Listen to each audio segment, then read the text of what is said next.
My name is Anna of Tiva. I'm a professional cynologist, zootechnician, and a specialist in pet behavior. For over 25 years now, I've been helping dogs and people find a common language with each other. In my practice, I've worked with a huge number of dogs, both aggressive ones and those who just needed behavior correction. I also work with little dogs that are simply beloved family pets. Welcome to our big family, where dogs are obedient and bring you joy. A happy walk Dura Dogs has. For a person, walking a dog often seems like a clear and simple part of the day. Go outside, walk the usual route, let the dog do its business, and head back home. But for a dog, a walk means so much more. It's not just leaving the house. It's a time when the dog gains access to a whole world of smells, tracks, news, movement, choice, exploration, contact, and freedom. It's on the walk that they can satisfy vital basic needs, without which neither emotional well being nor truly stable behavior is possible. It's very important to understand one key idea. A walk for a dog is a vital part of a healthy, full, and behaviorally sound life. And this applies to any dog, not just a young, active, or large one. Size, breed, and age change the details, but they don't change the main point. A dog needs to explore the environment, navigate it using sense, move at a comfortable pace, get new impressions, and have some influence on what's happening around them. When we talk about satisfying basic needs, we mean hygienic ones. Calmly going to the bathroom, communicative, reading and leaving scent marks, cognitive, exploring the environment, new smells, sounds, and surfaces. Social, interacting with people and, if necessary, other dogs. The need for control, choosing the pace, direction, and duration of exploration. Species and breed specific, sniffing, searching, observing, moving, and engaging in natural behaviors. When a walk is structured with the dog's needs in mind, we often see calmer behavior at home, better recovery after exercise, less tension, less daily frustration, and a more stable emotional state overall. When a walk is reduced to a formal 10-minute business trip, the dog very quickly begins to live with a deficit of impressions, freedom, sensory experience, and natural behavior. And this deficit sooner or later affects their behavior and well being. So, what does a walk actually mean for a dog? From a dog's perspective, a walk is a space for expressing natural behavior. It's an opportunity not just to walk a route, but to read the world around them. While it may seem to us that everything's the same, for a dog, the environment is never the same. The same yard, the same path, the same little field are filled with new information every single day. Who was here before there? How long ago? Who was calm? Who was tense? Who was sick? Who left their marks? Who ran past? Who just stood on the corner? For a dog, the street is a living information hub that they read mostly with their nose. So a walk shouldn't be judged just by distance, speed, or the number of steps. For a dog, the quality of a walk is defined by completely different parameters. Did they have time to sniff around? Could they choose their own pace? Was there enough space? Was there a chance to explore calm? Did it help reduce tension instead of just building it up? This is where a major shift in how owners perceive walks begins. A good walk isn't about how many miles you've covered, but whether the dog's needs were truly met. We often see a walk only as a physiological necessity. Yes, it's important for a dog to go potty on time, and that's the first and most vital goal of a walk, especially if it's been a while. But even then, it's not just about physiology. For a dog, urinating and checking marks is part of a complex and vital scent communication. A dog doesn't just go to the bathroom, they leave info about themselves and read about others. It's one of the most natural ways to interact with the world and other dogs. That's why at the start of a walk, it's so important not to rush, pull, or demand perfect healing right away. At this point, the dog needs to do the basics: relieve physical tension, get their bearings, read the scent profile, and adjust to the street. If we skip this stage, we often see an increase in internal tension. Many people think a dog that sniffs for a long time is just stuck, unfocused, distracted from the main goal, and wasting time. We start jerking the leash and rushing them, but from a behavioral standpoint, it's the opposite. Sniffing is one of the most significant and beneficial forms of activity for a dog. It's a natural way to lower tension levels and make the walk more meaningful. The main goal is not to devalue this activity, not to rush the dog just because we want to go further or stay on schedule, not to turn the walk into a forced march, but to let the dog truly experience it at their own pace. Sensory experience is just as important for a dog, and here's why. Their well being is directly linked to a variety of impressions and different surfaces under their paws. Textures, new routes, and the sequence of events create a rich, living, and stimulating environment. When the environment is poor, monotonous, and predictable, a dog can build up a state that we humans would call boredom.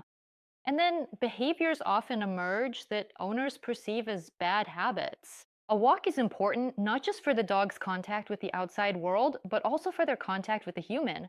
A dog is constantly reaching out to its owner through eye contact, anticipation, physical touch, trying to get closer, or conversely, keeping its distance. And how a person responds to these signals has a huge impact on the dog's overall sense of safety.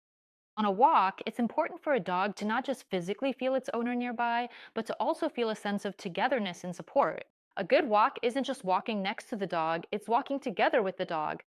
Domestic dogs have very few areas in their lives where they can actually make decisions for themselves. In the past, dogs worked according to the tasks they were bred for: herding, guarding, hunting, and there they had to make independent decisions. Modern day pets are almost entirely deprived of such opportunities.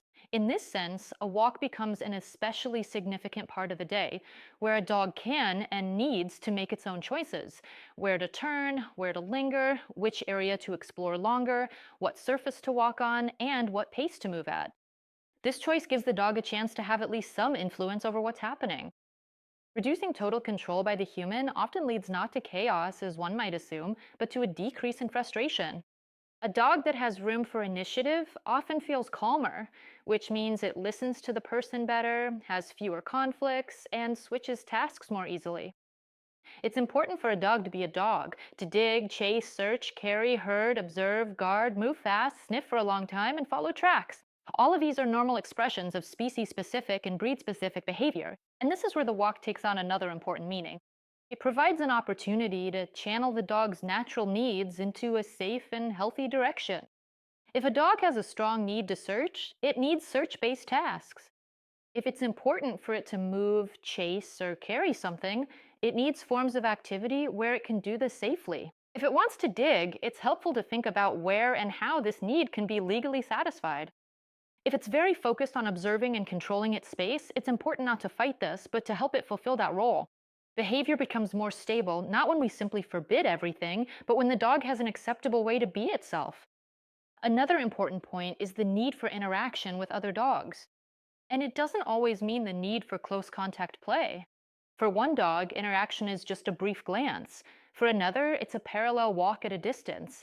For a third, it's the chance to just notice a fellow dog, gather information, and move on. So the owner's task isn't to force the dog to socialize in the way we understand it. Sometimes the highest quality social experience for dogs isn't boisterous play together, but a safe distance without any pressure. A beneficial and productive walk usually has a structure and a logic to it. First, a very calm exit from the house, then the chance to quickly take care of business, especially if the dog has been waiting for a walk for a long time. After that, a phase of free exploration, where it can sniff, read the environment, and move at its own pace. Next, you can include short joint activities: treat hunts, toy hunts, simple exercises, small training bits, but specifically short, manageable ones and in a good state of mind. Not when the dog is already overwhelmed or overexcited. So called islands of calm are very useful, places where you consciously slow down, demand nothing, and let the dog just be, sniff, look around, lie down, chew, and dig if it's safe. Such spots are especially valuable in city life, where a dog already has so much sensory overload, and of course, the walk should have areas of maximum freedom within the bounds of safety and your circumstances, where the dog can have a bit more choice in the route, pace, distance, and activities.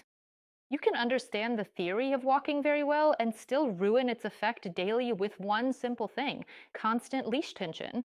If the leash is too short, the dog loses the ability to move naturally.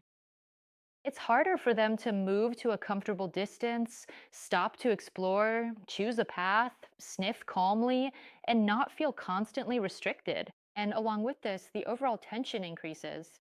For a daily walk, a dog needs a long enough leash, on average 3 to 5 meters, so they can explore the environment without constant pressure. This length allows the dog to sniff and move more freely without being under tension all the time. This helps to reduce unnecessary tension. When a dog's needs on a walk are systematically unmet, it rarely remains just an outdoor problem. Tension, frustration, sensory overload, a lack of freedom, and the inability to properly explore the environment gradually start to affect behavior as a whole. We might see constant leash pulling, scavenging, reactivity, redirected reactions, difficulty falling asleep and resting at home, irritability, and struggles with self control. And very often, owners try to solve all this only through prohibitions, commands, and control, not noticing that the walk itself has long ceased to be a resource and has become another source of overload. It's important to understand a dog living in constant tension without the chance to release it by meeting their basic needs doesn't become disobedient out of spite. It's just getting harder and harder for them to regulate themselves. This means the owner's task is to create conditions where self control is possible.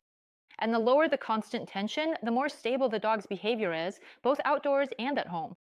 A happy walk through a dog's eyes is a walk where they have the opportunity to be a dog and feel safe next to their human. It's exactly this kind of walk that becomes the foundation for a prosperous and harmonious life together. For those who want to build a comfortable life with their dog, rather than constantly fighting the consequences of difficult behavior, we've created the online course Dog 360. If you want to truly understand your pet, learn to live with them peacefully, harmoniously, and with pleasure, we invite you to O2 Pets Academy for the Dog 360 course. Respect your pet's needs, and may your life together be truly happy.